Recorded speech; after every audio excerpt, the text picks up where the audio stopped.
Hi hello నమస్తే, నేను కృష్ణాంజనేయులు. ఆంధ్రప్రదేశ్ ముఖ్యమంత్రి చంద్రబాబు నాయుడికి సుప్రీంకోర్టులో పెద్ద రిలీఫ్ లభించింది. ఓటుకు కోట్లకు సంబంధించినటువంటి కేసు తెలంగాణ ఏసీబీ 2015లో నమోదు చేసినటువంటి కేసు. ఆ కేసులో ప్రధాన నిందితుడు అప్పుడు తెలుగుదేశం పార్టీలో ఎమ్మెల్యేగా ఉన్నటువంటి రేవంత్ రెడ్డి. ప్రస్తుతము ఆయన తెలంగాణ ముఖ్యమంత్రిగా ఉన్నారు రేవంత్ రెడ్డి. అయితే ఆ ఓటుకి కోట్లు అంటే అప్పుడు ఎమ్మెల్సీ ఎన్నికలకు సంబంధించినటువంటి దాంట్లో ఒక 50 లక్షల రూపాయలు స్టీఫెన్సన్ అనేటువంటి ఒక ఇండిపెండెంట్ ఎమ్మెల్సీకి ఆయన ఓటు కోసము 50 లక్షల రూపాయలు రేవంత్ రెడ్డి ఆఫర్ చేశారు అనేటువంటి దాని మీద అప్పుడు వీడియోలు రిలీజ్ అయ్యాయి.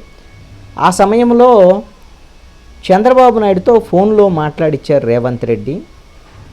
ఆ సమయంలో చంద్రబాబు నాయుడు మాట్లాడినటువంటి ఒక ఆడియోకి సంబంధించినటువంటి దాన్ని కూడా అప్పుడు ఏసీబీ వాళ్ళు లీక్ చేయటం అనేటువంటిది జరిగింది బయటికి. మన వాళ్ళు బ్రీఫ్డ్ మీ అనేదో మాట్లాడాడు, ఆయన జనరల్గా మాట్లాడాడు, డబ్బులకు సంబంధించినటువంటి ప్రస్తావన ఏమి మాట్లాడలేదు.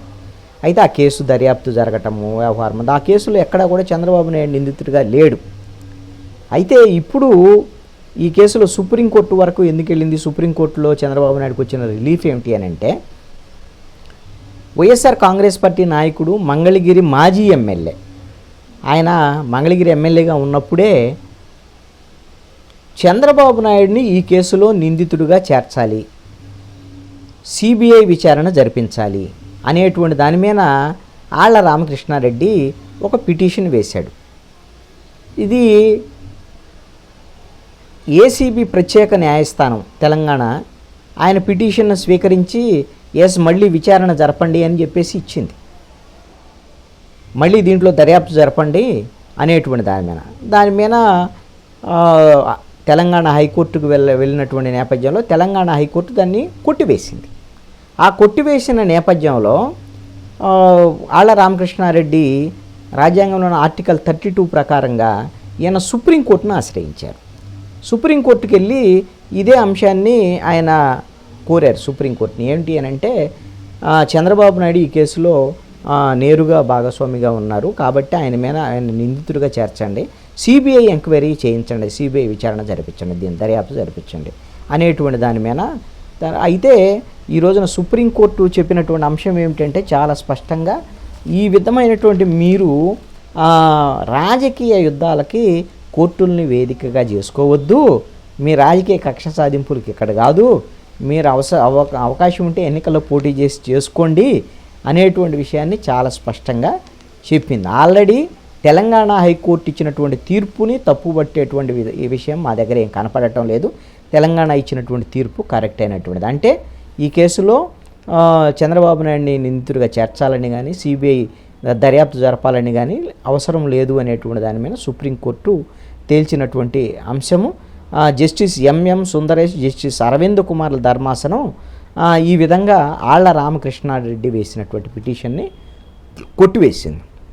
ఎప్పటి నుంచో వైఎస్ఆర్ కాంగ్రెస్ పార్టీ ఏమంటుంది, ఓటుకు కోట్ల కేసులో చంద్రబాబు నాయుడు నిందితుడు, చంద్రబాబు నాయుడే పంపించాడు రేవంత్ రెడ్డి ద్వారా డబ్బులు పంపించడం, అనైతికమైన రాజకీయాలు చేయడానికి చంద్రబాబు నాయుడు ఆద్యుడు. మొన్న ఉత్తరాంధ్రకు సంబంధించిన విశాఖ స్థానిక ప్రజాప్రతినిధుల ఎమ్మెల్సీ ఎన్నికల సందర్భంగా కూడా అక్కడికి వెళ్ళినటువంటి మాజీ ముఖ్యమంత్రి వైఎస్ జగన్మోహన్ రెడ్డి ఇదే విషయాన్ని చెప్పాడు. ఎమ్మెల్సీ ఎన్నికల్లో వీటిల్లో డబ్బులు పెట్టి కొనటం ఇవన్నీ కూడా అనైతికమైన రాజకీయాలు చేయడం చంద్రబాబు నాయుడుకి అలవాటు అనేటువంటి విధంగా ఇలాంటి ప్రచారం చంద్రబాబు నాయుడు మన ఓటుకు కోట్ల కేసులో ఆయన ఉండాడు అనేటువంటి విషయమే.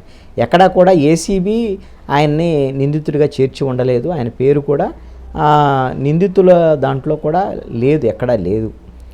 అలాంటప్పుడు చంద్రబాబు నాయుడిని ఇప్పుడు ఆయన మీద విచారణ జరపాలి, సిబిఐ విచారణ జరపాలని మరి సిబిఐ విచారణ కోసం కోరుతూ సుప్రీంకోర్టులో వేసినటువంటి పిటిషన్, మరి అందుకనే సుప్రీంకోర్టు తిరస్కరించినటువంటి పరిస్థితి అయితే ఉంది.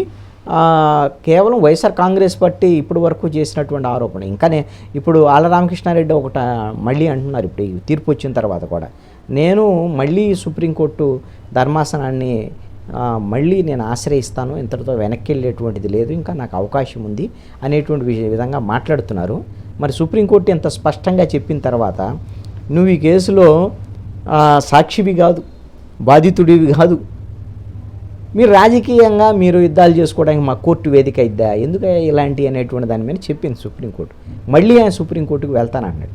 ఒక రకంగా అయితే ఇది చంద్రబాబు నాయుడుకి క్లీన్ చిట్ లాంటిదే.